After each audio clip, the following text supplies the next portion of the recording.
Round two, you guys, welcome back. We are good to go. We've got Jimmy G operating live video over there and running everything on our soundboard.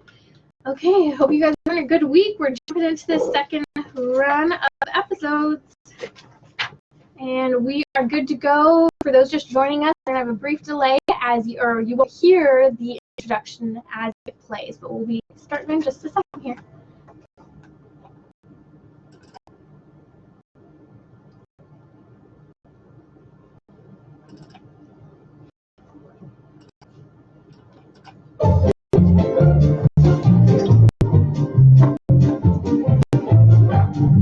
You're listening to Trending with Timmerie, offering an eternal perspective on today's hottest topics. National speaker Timmerie Millington has been a passionate advocate for life as long as she can remember, helping Gen X through Z answer the call to true feminism and authentic manhood. Timmerie holds a master's degree in biblical theology, and she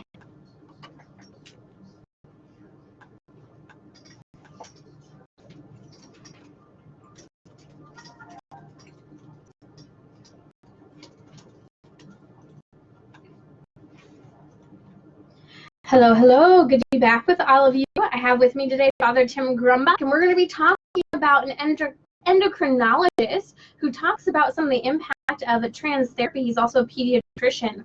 We'll be coming up talking as well about some changes post the Me Too movement and how men are interacting a little differently with women, especially elderly women in their need. And we'll also be diving into some pro-life apologetics. Let's get into some pro-life answers to some really difficult, at times, pro-abortion talking points. So we'll go ahead and dive right in, but also just a teaser for those who are going to be with us a little later, we're going to be talking about embryonic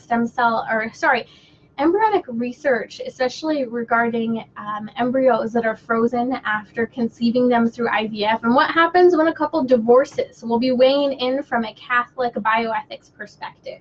Yeah, we're looking at things that Jesus didn't say anything about in Scripture, but it comes from the tradition of the church and our understanding of the human person created in the image and the likeness of God.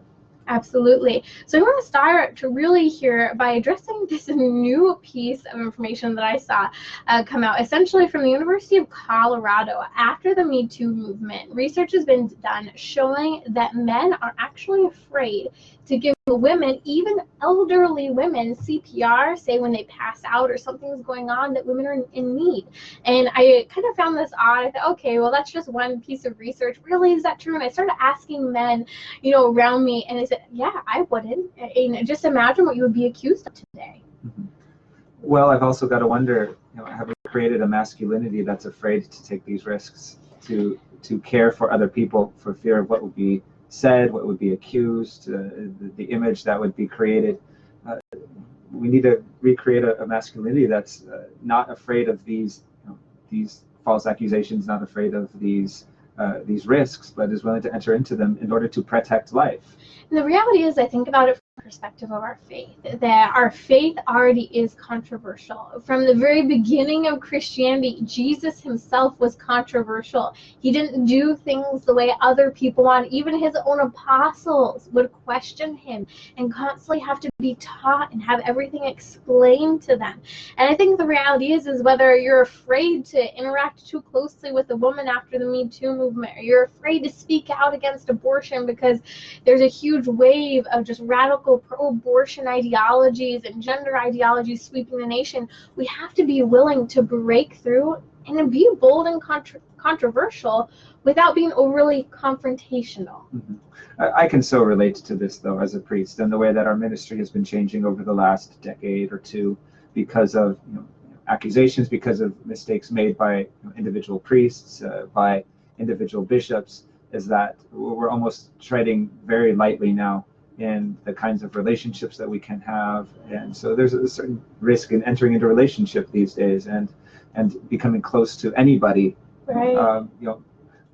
One of our major concerns has become how do I relate to female parishioners, for example. Mm-hmm. But with the rise of the LGBT culture and whatnot, we almost have to wonder, what are people going to be thinking if we become close to male parishioners as well? Right. And so, with the rise of the Me Too movement and and the LGBT culture and everything like that, it's becoming very difficult for us if we're worried constantly about accusations and the risk that comes with relating to people. It's becoming very difficult to relate to people on a human level. It's the climate of fear. I remember even prior to the most recent sex abuse scandal breaking, a dear priest friend, when I was just a little girl, I remember hearing him say to my mom one time, he said there are days where I would walk down the side of the road on the sidewalk wearing my Roman collar and people go to the other side of the street.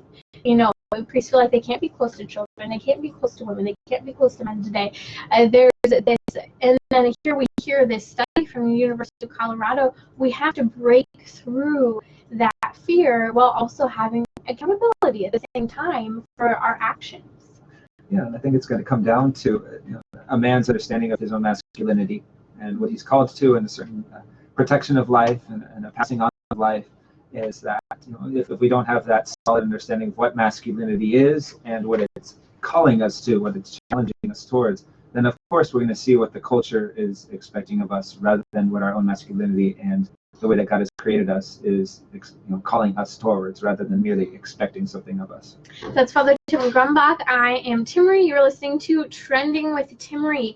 Dr. Paul Hertz is a pediatrician and endocrinologist, and he recently came on Fox doing a number of interviews really talking about the impact and also just what the current science is regarding transgender therapy. So whether that's sex changes, right, where the anatomy of the man or woman is being manipulated to look like the anatomy of the other person, because the reality is you can't create that anatomy to function per se how it is meant to function, or where we're doing extreme hormone replacement therapy. Now, he's specifically speaking out because he's saying there's a lot of bad science and misleading information out there that's being implemented as kind of the way of the land in terms of how we operate in transgender issues, but he's also coming at it from the perspective of a pediatrician, the impact on children as well.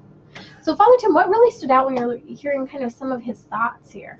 Well, just the expectation in the culture now to allow young people to make transitions and to accommodate them, and hearing that there are certain laws being put into place. I believe in Canada, certain parts of Canada, there are also laws that if a parent is not willing to accept that their child wants to transition from one gender to another, that the government can come in and take the children away, right? Because the children don't belong to the parents. The children, in a sense, it's a very, dare we say, Marxist understanding of childbearing, is that in a sense, it belongs to the government, so that not allowing a child to make this transition in a medically, where the research medically simply isn't there to say that this is safe and this is effective, even from a mental standpoint, that the government is beginning to force this upon us. The government attitude is if a child identifies, in most states at this point, even in the United States, if a child identifies as something other than its biological sex, you're supposed to, whether you're a doctor or a psychologist, do nothing but affirm that, and the automatic assumption is to jump into some sort of medical intervention to change the sex of the child on a chemical and physiological looking level right away. And this is what's scary, because essentially this endocrinologist, he's working with cell biology, physiology, he's working as a pediatrician. This is someone who's well educated and looking at the research, and is also a professor teaching in these realms in St. Louis at medical centers. He's talking about how essentially we're not seeing fully what the long-term impact is of much of these studies. And he was talking about how there's actually really only one small study done that talks about interference when a child is essentially prior to puberty saying that they identify with something other than their biological sex. Essentially, this very small limited study showed that if intervention was made to encourage the questioning of the biological sex, then when that encouraged questioning took place from an outside source, there was widespread adoption of some sort of transgenderism. But that's only if the intervention took place to encourage the questioning.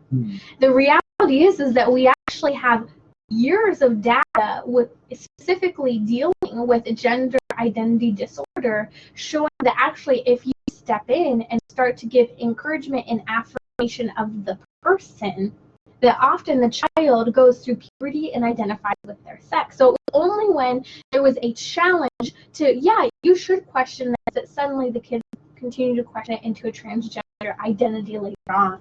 Yeah, especially when it's happening at younger ages, when the children still barely have an identity of themselves as human persons. Yeah.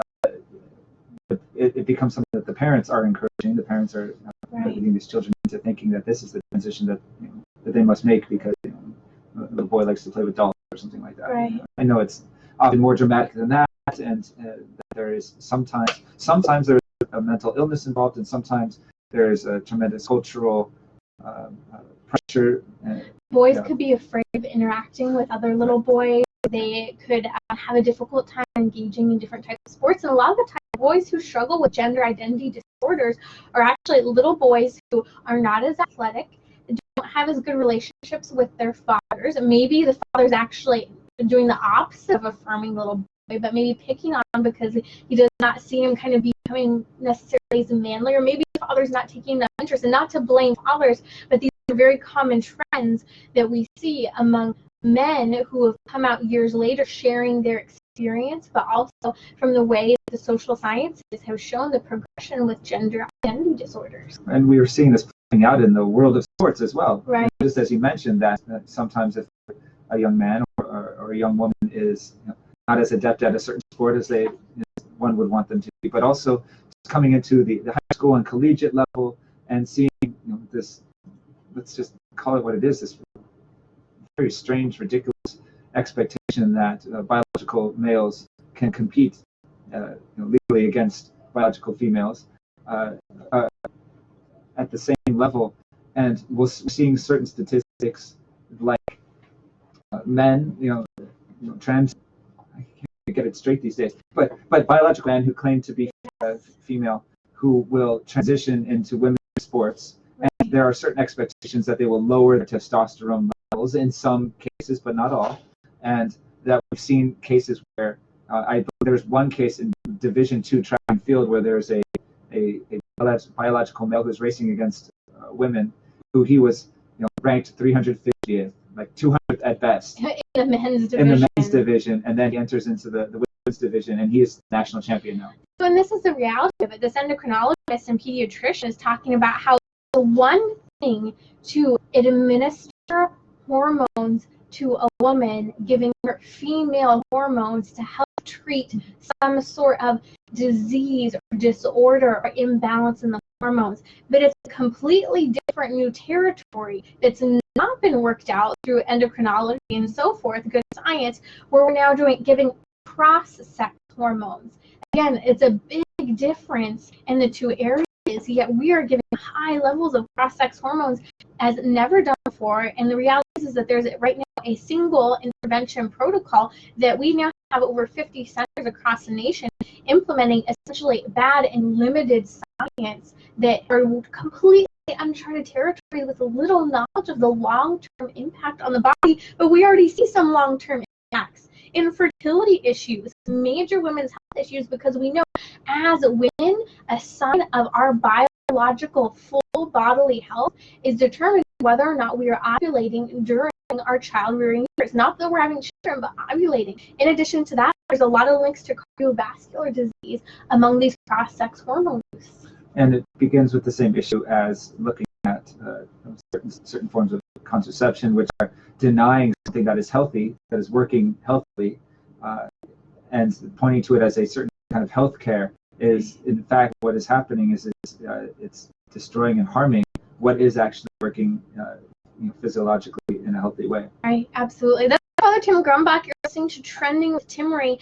These are really important topics having to do with transgender issues, and we talk about it a lot on Trending, and it's always a blessing to hear from so many of you throughout my week over and over again. I hear people, whether it's someone who has a family member or a friend's family member who experiences same-sex attraction. They're trying to show, I love that person, I appreciate that person, but I don't condone their actions, finding that balance. And over the last couple of weeks, we had Dr. Michael, who you also know, Father Tim. Yeah, he's a good friend from Ministry of St. Monica's. Right. I just elevated him to doctor again. He's a doctor. I'm making a prediction. But he works with the Breakthrough Clinic. You can find them at the breakthroughclinic.com, and they're working with science that has been proven and present for years, showing really that we need to work in people who are experiencing gender dysphoria, same-sex attraction, helping to heal wounds from the past, whether it's sex addictions, whether it has to do with trauma that's taken place, so much OCD,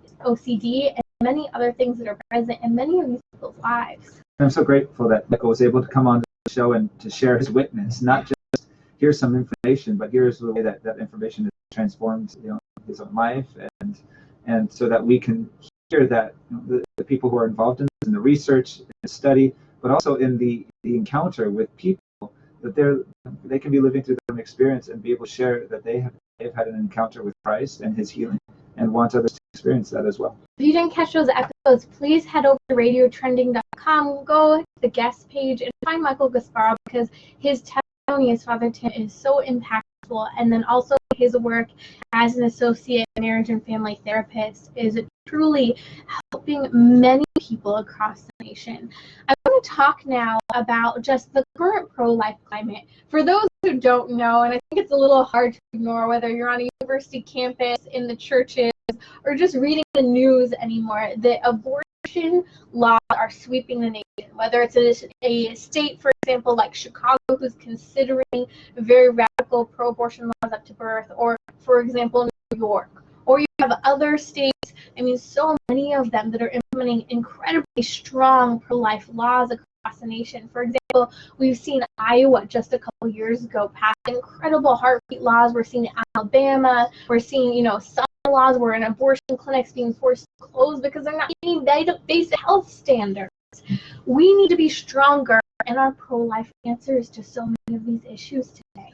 That's right, and the pro-choice side finds ways to just kind of reach at an emotional level and peak this almost violent reaction to things that are coming through in Alabama and Missouri and these other states. I remember seeing on Twitter just a few weeks ago, there's Chris Evans, who actually plays Captain America in the Marvel movies, reacted against, I think it was Missouri's latest law that the governor was planning to sign into law, actually. And he simply went something like, what is happening? And all of his fans came and were like, yeah, you're right, fight for women's rights and women's health care and everything like that. And it just struck me as so strange that this actor who portrays who's supposed to be like the American hero, Captain America. Chris, I'm sure there are some pro-life people who would love to sit down with you and talk to you about what it means to be a man who defends the defenseless. Well, notice he really doesn't have any strong comment or right. argument. Yeah. That's why I think we need to be ready to respond to some of these talking points. And one of the talking points we're hearing now again, and we didn't really hear this as much because people weren't scared of losing abortion. We haven't heard this argument as much since Roe versus Wade back in the 1970s, but people are using scare tactics again and saying, well, pregnancy kills. Women die for pregnancy. Here's the reality, you guys. If pregnancy really killed, then we would have most of our OBGYNs actually working to perform abortions. But the reality is, over 85% of them do not perform abortions. They don't even recommend out many of them for abortions because it's not basic women's health care for the life of a mother, because pregnancy isn't a disease. And here's the reality. So many of our medical professionals, the OBGYNs across the nation, have come out, even in New York, saying that abortion is not medically necessary to save the woman's life. In fact, medical conditions, whether it's a pre-existing condition or a condition that takes place because of something happening during the pregnancy, prior to 20 weeks is not significant, and very, very rare occasions significant enough to cause a serious risk to the mother. So then we're talking about pregnancies at the point of getting toward the last trimester, let's say 20 weeks after fertilization, where at that point, in some places, we're getting very close to viability, actually, where the child could be delivered early, and that would not be an abortion, where an abortion is intentionally killing the baby, delivering a dead baby, rather than delivering a baby prematurely to maybe save the mom and the child. Yeah, we're looking at this opinion piece that came from the New York Times by Dr. Warren Hearn, Yes. who, the name of the article is "Pregnancy Kills, Abortion Saves Lives," and it's just, it mentions, actually the way they describe it, he's he specializes in late abortion services. I mean, that's a euphemism. I've never heard one. And the very last line of this article is, or vagueness and confusion are tools of tyranny. And if a specialist in late abortion services is not vagueness and euphemism, I don't know what is. And to hear a term abortion doctor, I hesitate to even call someone who specializes in late abortion a doctor, but that they would write an article that says, that pregnancy kills, abortion saves lives. That's one of the most disgusting things I've ever heard. Yeah, and I have to reemphasize that there's never any medical necessity after 20 weeks, essentially, from fertilization. We could say 22 weeks from the woman's last period, where there is a medically necessary abortion. So this is coming from a late-term abortionist who's claiming this. It's just not true. And so it's scary when people talk about medical issues for pregnant women, because they say, oh, well, we'll just give something to the baby to end the pregnancy, or they'll say, we'll give something to end the pregnancy, and then your body will absolve the tissue from the pregnancy. These are the exact words we hear people saying. The reality is that abortion is what ends life. That is the end product, and women do not medically need abortion in order to live. I even think of examples like preeclampsia, where women actually experience high levels of very high, what's the blood pressure rate, right? And it can actually cause a seizure during pregnancy. One of my dearest friends actually experienced this recently, and it's very, very, very dangerous. However, if you know it ahead of time, you can do a premature birth, you can go in and do a C-section, and it's worse when it's not caught ahead of time. But we have to recognize that we cannot put one life above the other, and that's what so much of our world wants to do anymore. Yes, and to actual focus on actual women's healthcare. Yes. To care for these issues that arise during pregnancy, and no one will dispute that. Of course, pregnancy requires tremendous risk. A woman is making such a great sacrifice by entering into that, and that's why we understand it within faith that it's something that has to rise out of love, but it doesn't always do so. But it's meant to be a time in a woman's life in which very painfully, like the cross, they come into the experience of love and sacrifice. And if we focus merely on how to rid the woman of something that is taking over her body, rather than encouraging her and focusing on the issues of actual health care, and helping her to walk through this experience of love that looks like a cross, then we're really missing out on what it means to actually practice women's health care. Absolutely. Well, and let's take one challenging circumstance where there is a serious threat to a woman's life, and that would be in the case of a tubal pregnancy. Now, also known as ectopic pregnancy, where the baby does not end up implanting inside of the uterus where it's supposed to be grown and nourished, where it gets stuck for whatever reason. Sometimes there could be over sexual activity that has caused damage to the area. There could be scarring of the fallopian tubes from contraception and past abortions. There can be a number of things, but a tubal pregnancy, or by no cause of the woman's own actions as well, this to happen.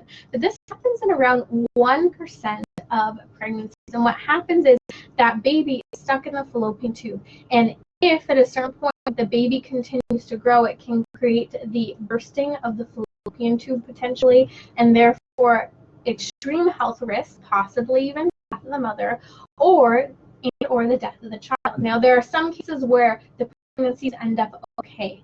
However, most cases, what has to happen is the church acknowledges this. The baby could be removed from the tube. That early in development, the child will not be able to live outside the womb. Medically, you could give as much attention as you can to the point where the child will naturally die, because it's way before viability. And that saves both the life of the mother and preserves the life of the child naturally. However, many people say, well, we're just going to abort that child. That's a direct killing. There's a difference between a removal and the inability to live outside the womb, but give proper attention, and the direct killing through abortion. Yeah, it's almost one of the circumstances as well of other situations in which the law of double effect comes into play, where a certain illness or other issue can be dealt with directly, which may result in the death of the child in the womb. Right. While it's not a direct abortion, the church recognizes that, yes, this is almost an unjust situation that a family would find themselves in, especially the woman bearing the child.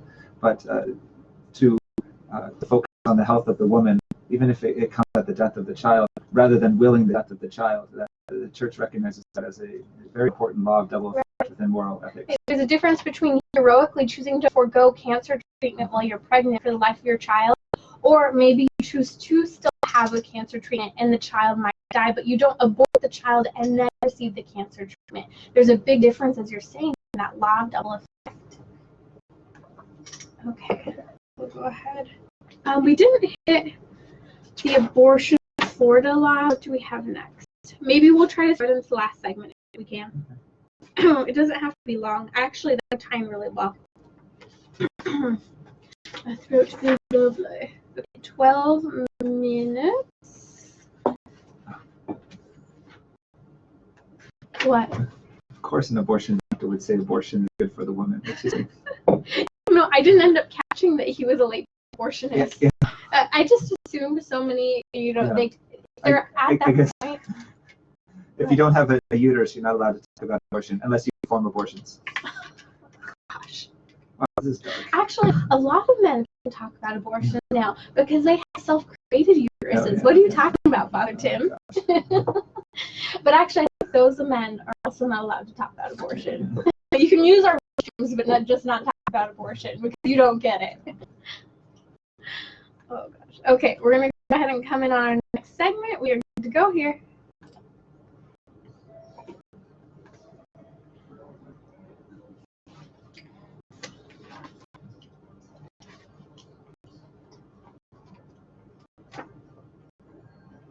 I have to tell you, this next topic that we are about to take up is not one that I am able to talk about lightly.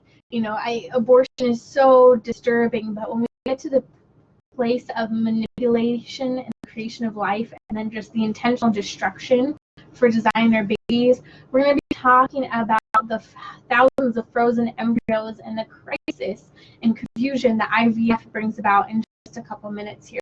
But we're also later in the show going to be talking about two, essentially in recorded history, the smallest premature baby actually born right here in San Diego where I live at Sharp Mary Birch Hospital. Absolutely incredible. This baby is alive and kicking and has recently gone home at 5 months, weighing 5 pounds after before only weighing the weight of barely even an apple. So we'll be coming up with that awesome story and how it relates really to the abortion climate. But Father Tim, you sent this over. There's a lot of debate taking place on the level of the legal law and in the court systems over what to do with the frozen embryos that now exist. They've been created via IVF. And I'm just going to briefly mention that one of the reasons the church is against IVF is because we create multiple embryos and then you implant and see how many live and say, oh, well, you have 4 babies that are surviving in your womb.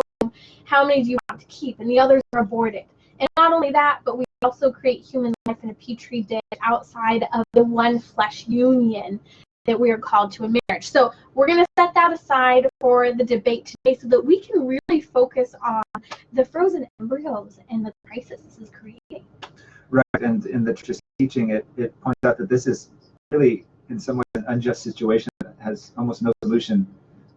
Looking at these frozen embryos, which we consider to be human persons, that they are distinct human organisms, and some people will say, well, they don't have consciousness, that they don't have any agency to act, that they don't have a personality and whatnot. We can point to all of those reasons not being exactly what determines personhood, but that these are human beings that even though they've been created in a laboratory, that they are still loved into creation by God, even if not by humans. It's one of those areas I just don't understand. I look at God, I'm like, God, you could have allowed it so that it didn't work when these laboratories were trying to create these babies. And I know other people are going to say, why would you allow this to happen? I don't get this one. And that's where it's so hard, because we have to submit in obedience to the church's tough response to these situations. Yeah, I want to say also, too, that I do know some families who have practiced IVF and are raising children who were born out of this situation, and very loving families who I don't know if they were directed by the pastor or whatnot, that it would be okay, which is very troublesome. And it's not according to the church. According to the church's teaching, but these are still children loved into creation by God, and we love these families. We walk with these families, and I don't walk into their home and be, oh, that's the child who was created at IVF, right? These are children and families that I love and care for. So we're not saying that anybody who is born through this process is somehow less human. We're saying it's morally not illicit to go through the process or to advise the process, but we still acknowledge the humanity of born, and that's what's so powerful in the church's teachings, is especially in Dignitatis Personae, the church has clarified that these are real human persons. Even GQ2 years ago, back in the 90s and early 2000s, talked about how we have to acknowledge the reality of personhood, and in fact, we should be arguing for personhood under state and national law for these children. And so here's where the dilemma lies. Mm-hmm. The church is very clear on this. You can't just adopt an embryo to give it life and to allow the development to continue. You can't just say this is, okay, all these frozen thousands of frozen embryos are being preserved through nitrogen coolers, essentially. We can't just say, oh, well, this couple, a great couple who wants to have children. We can't just say, yeah, why don't we just implant one of these embryos? The church actually outright acknowledges it's impossible to resolve this situation that we put ourselves in because we've manipulated nature, and there's no moral response for really trying to find a way out of it at this point. And they recognize that the very powerful world that it is injustice that cannot be resolved. So this coming up because we're looking at an article about a case in October of 2017, so almost a couple of years ago now, where a former husband and wife are in a custody battle of sorts over frozen embryos, and the question becomes, well, is it important that their decision to procreate has already been made, and so procreation has happened, and now we must side on the side of life and find some way to bring this embryo into its full humanity, which it already has, to let it grow, or to destroy it. And it seems that the ex-husband wants to bring this child into life, while the ex-wife is more on the side of, I already have children, I can't care for any others, I don't want this child to be raised, so it would be better for it to be destroyed. And it's becoming quite the court battle, unfortunately, putting more attention even into that relationship. But it seems there are lawyers on the one side that is asking to destroy the life of this embryo, who are worried about its implications for abortion law. That's what's fascinating, because even just a couple years ago, those who have been listening to Trending, we talked about Nick Love and Sofia Vergara. Remember correctly, she's a Scientologist, very, both of them quite famous, and they went through, a separation, and they also went through the battle over the legal rights of their child. Nick wanted to keep rights to the child so that the baby could be born. Sophia didn't want the child, wanted the child to be aborted. And so a lot of people are saying, well, wouldn't it be the moral thing to do to allow the person who wants the child to keep the child in reality? But the problem is that what do we do with regard to personhood? If the child is acknowledged as a person, then that actually weighs in regarding the abortion debate. And so this is a huge situation for many people, because we're getting into moral reality, we're getting into law and court systems, and the reality is that currently the court agrees that the frozen embryo, the frozen baby, is more than just material good, but won't acknowledge personhood. Right, and that is a major concern, that as the church already does, recognizing the personhood of these frozen embryos as individuals built and loved into creation by God, that the legal system, if the government recognizes these as persons, then what more will we say about the children who are in the womb? We will no longer be able to say that this frozen embryo is a person, but an embryo in the womb is not a person. And so it's almost as if they are coming to the defense of the destruction of this embryo in order to come to the defense sense of Roe v. Wade, which is a terrifying thought that this legislation is more important than the human person. You know, I keep looking back to what the church has taught and clarifying. There's no good solution. You know, Pope John Paul II said there's no licit solution, morally licit solution to these frozen embryos. However, he goes on to say that they need to be protected by law as persons. And it makes me wonder if, although there's no morally licit way to do something with these frozen embryos, maybe these frozen embryos in the court battles will one day be what brings about a legal protection. And these lives created so wrongly will live to do this justice for humanity, even though they're being denied the rights to their mother and father. Right. Yeah, can we imagine if these were able to grow up into children and adults and have their place in the world that they so rightly deserve, since they've been loved and willed into creation in a way that we weren't expecting, that they could come and have a voice in the world and hopefully be able to grow up and be eloquent towards the injustice of what's happening. Yeah. But again, that's an area the church says we can't, because then it would be encouraging the creation of human life and the destruction of life, the abortion and the IVF process. And this is part of the issue. So many people, I wish we could dive deeper into this, but you guys, just to touch briefly, I know so many couples who have experienced infertility over the years, and it has been a point of contention in marriages, broken marriages, and just the overall joy and happiness. And I can't tell you, that being said, how many people, religious and non-religious alike, at coffee shops, on airplanes, who I have spoken to, who went through years of infertility crisis and eventually turned to IVF. You guys, the success rate of IVF is so incredibly low that many of the couples who go through it end up saying they wish they hadn't, or they recognize this actually wasn't right. I love the child that might have been created, but the process wasn't right. It wasn't human. It was hard on my body, or even harder to keep going through the process over and over, creating super ovulation in the body that's not meant to occur, and then never be able to have a child even after that. Yeah, and it's important for us, especially those of us in pastoral ministry, to be walking with these couples facing infertility and who so greatly desire children. And no doubt that God puts that desire on a human heart, but also to recognize where is our sinfulness finding its way into that desire as well, where the desire for a child is could be a selfish thing, like I want a child to care for, and it becomes this need love in which I need this person to love me, I need somebody to love me.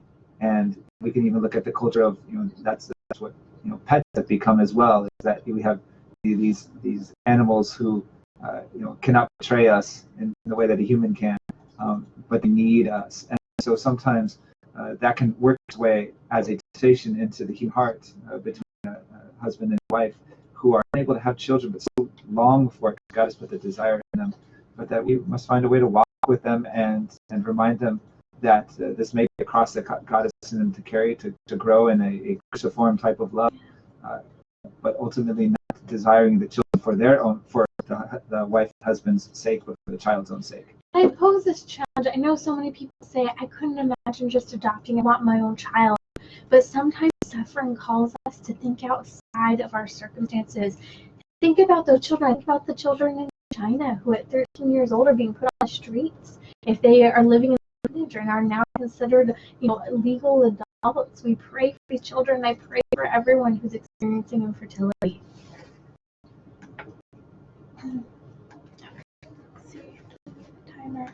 We are headed into this next segment. Shout out to everyone who's with us on the live feeds. Hope you guys are enjoying the show. Just letting my timer around a little bit before we dive into the next segment, and we are good to go.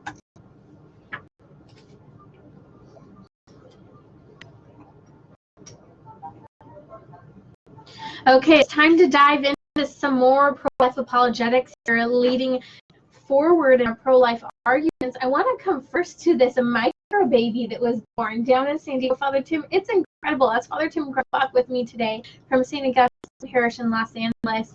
This baby was born at 23 weeks.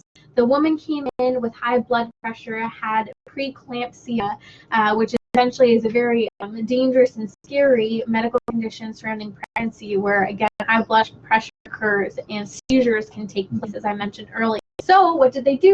Instead of having an abortion, they delivered the baby prematurely. The belief was the baby would only live maybe an hour, and after the first hour, the nurses told the dad, okay, enjoy the second hour. And now the baby has lived 6 months and is now going home this past week. I can only imagine how agonizing that must have been for the family to know that they have that opportunity, though, to show love for this 1 hour, and then it goes to 2 hours, and how agonizing that must have been. Again, crucifying that must have been, but how beautifully they're going to be able to look back on it as little Sabi, tiny but mighty, continues to grow, and they'll be able to look back at what was required of them to love this child whom they expected only to love in this world for an hour, and how beautifully God can use these moments like this, where perhaps he didn't say, I want it to be this way, but look at what I can do with it, rather. Look what I can do with this life. What a testament. Here we see Alabama, Missouri, Louisiana, Iowa, Ohio protecting life, preventing, abortion through all 9 months of a woman's pregnancy, preventing late-term abortion, passing heartbeat laws. And then we see abortion being passed up to birth in Illinois, in New York, and other states who are proposing similar legislation. And yet this baby literally weighed the weight of an apple, 8.6 ounces, being referred to as a micro baby. And it was actually half the weight of most 23-week-old babies. And against all odds, the baby survived. And there was no abortion that took place. And the mother is healthy. And I wonder how many voices on the side of abortion would say, how could you dare put a child through that? How could you dare put a family through that? And when they don't have the language and the reality of being able to say, look what God is capable of doing in a situation like this. Look at the miracles that are possible. They may not look like miracles like you think they should look like, but look what God is capable of doing, and the kind of love that God is capable of calling people towards. Right. And how dare we speak of how do we put that child through that? And yet, in most cases, such as these, the children would have been aborted. In the case of my friend who had preeclampsia, she very well could have had major seizures when she was having her child. She's had another child. And still, we have to recognize that abortion is not the answer. Abortion is not the answer in our society, yet we justify it. We justify it based on medical conditions. And let's say that this baby only lived an hour, half an hour, 3 weeks. Who are we to say that that baby should die because the baby has some sort of medical diagnosis or the mother did? The reality is that there's a value on each and every single human life. Not only that, the woman and the man's soul are in a better state to not have the abortion, even if the child lasts a shorter period of time. Yeah, and one of the delightful parts of the telling of the story is not just how it affected the lives of the mother and the father, but also the staff at the hospital, that they're always kind of thinking about how's Sadie doing. They want to know how she's doing, and they're there's a great picture of her with like a little graduation cap on as she's coming out of the NICU. It looks like how beautiful it is for those who are suffering to see the transformation happen in the faces of those who are caring for them. Mm-hmm. Sometimes that's the miracle that we miss. I've had a beautiful opportunity to go and to spend some time with a parishioner who is suffering a lot through illness for many, many years. And when I go and visit this person and bring the anointing of the sick, I ask them, how does it feel to be the blessed one in this room? Because this is what Jesus speaks about. Right. And this person told me, I'll tell you what the real blessing is, Father Tim. The real blessing is I get to see the faces of the people who care for me transform as they learn how to love again. Yeah, in a different way through their suffering, through your suffering. To watch this person suffering and to care for them, that transforms me. Even if they're not being healed with the miracle that I want, they get to witness a miracle in my eyes as I see Jesus is in front of me. And so how beautiful to hear the story that the staff at the hospital were working so powerfully, so beautifully that they were able to help bring Sabi into life and in a healthy way, that their lives were transformed by the miracle of this life. And it makes me think of the common pro-life acronym that we use in pro-life apologetics called SLED. I've seen many versions of this. One of the versions I attribute to Stephen Schwartz, who wrote The Moral Question of Abortion. But we commonly use this in pro-life apologetics, and it's something I teach in a lot of my apologetics training. And I think that it really relates to this micro baby that was born. The other abortion issue we were talking about earlier. SLED stands for, the S stands for size, the L for level of development, E for environment, and D for degree of dependency.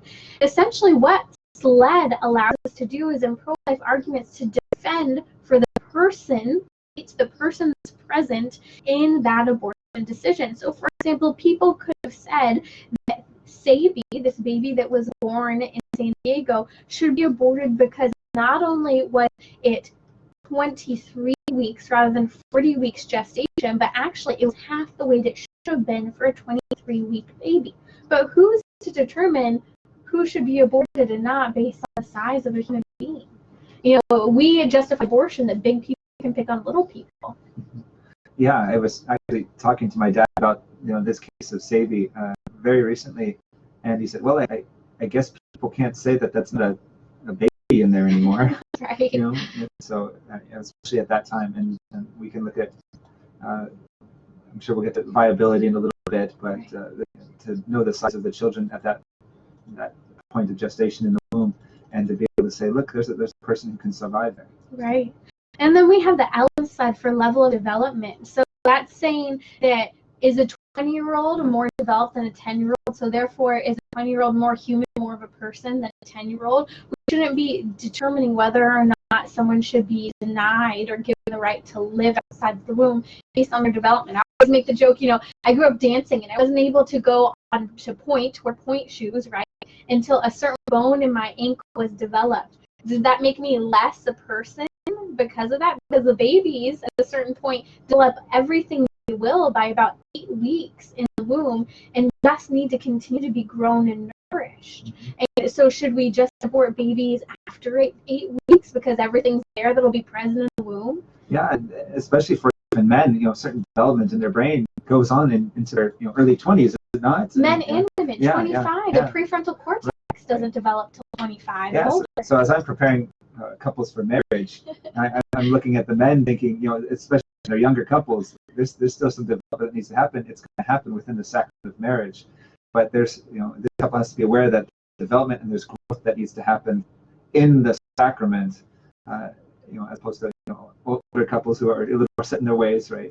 So it's a beautiful thing to see that development happens for so long, and for us to make this kind of discrimination against life based on the level of development. And where do you draw that line? Where do you draw that line? And I think that that's where SLED is really helpful, because so many people try to dehumanize. I think a lot of people today recognize the humanity of the unborn, but acknowledge abortion as a necessary evil. So we have to rehumanize the unborn, preborn child, to people. So that E in the acronym SLED stands for environment. Does being inside a house make you more or less a person than being outside? And I think this is really relevant to, we're seeing, Chicago, Illinois is looking at passing and making it so that partial birth abortion can take place again, where you flip the baby so that the feet come out first, and you can, as long as you kind of punctured the baby's head, it's okay to have that abortion because the baby's not fully out of the mother's womb. So we justify killing in the womb, but not outside of it. So that has to do with environment.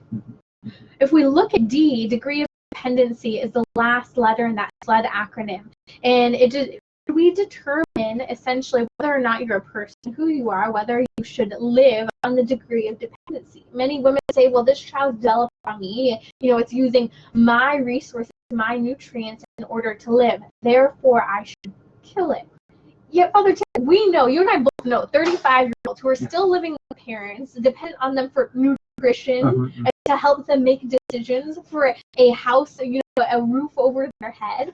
And we could should we kill those lousy 35-year-olds who are still living with their parents, not working? Yeah, aside from the issue of perpetual adolescence, we also have the issue of looking at someone with maybe disability or other developmental issues where they or somebody who's in a coma. Are they less of a person because they don't have the same body functions that anybody else who's not in a hospital bed? Right. So it's a very unsound argument to say that somebody who that does not have consciousness, is not a human person. Then what happens every night when I go to sleep? Am I less a human person? Yeah, and do we see where such abortion laws have changed our mindset to the point of embracing euthanasia, where people say, oh, well, this person is dependent on this type of medical care, therefore we can intentionally kill them. This is how far this culture of death, as St. John Paul the Great referred to it, has gone. And so at the end of the day, this SLED acronym again stands for size, level of development, environment, and degree of dependency. It really helps you in being able to respond to some of the very silly arguments people make for abortion. And I think today people essentially allow abortion, think it's okay, whether the baby's wanted or unwanted. The baby's wanted, we celebrate it. We have, as they refer to them, the gender reveal party. I'm so sick of the word gender. Or, we have the baptism party. We have, the baby shower, all these things. But if the baby's unwanted, we can discard it, say nothing of it. And celebrate not the baby, but the abortion, which is, maybe it's not happening every time there's an abortion, but what a frightening thing that is happening at all. Right. Let's keep strong in our pro-life apologetics. Be willing to take on these tough conversations. You can find Father Tim on social media at Father Tim Grumbach. And you can find me at Timmerie. If you enjoyed the show, head over to radiotrending.com for more episodes and to share your favorite episode with other friends. Awesome. Okay, we are good to go. We're wrapping up that episode. Shout out to Jim Burke, who's given some great comments and insight on the Facebook Live feed right now, having to do with in vitro fertilization and the removal of a child in the cases of tubal pregnancy. Jim's pretty well versed on theology and morality, so it's always great to hear some of your comments and thoughts. So please feel free to share, even if you're working out issues, have questions, or say, hey, there's another part of the pro-life argument. Read the questions and comments. They're really helpful. Okay, we are down and out. Have a great week, you guys.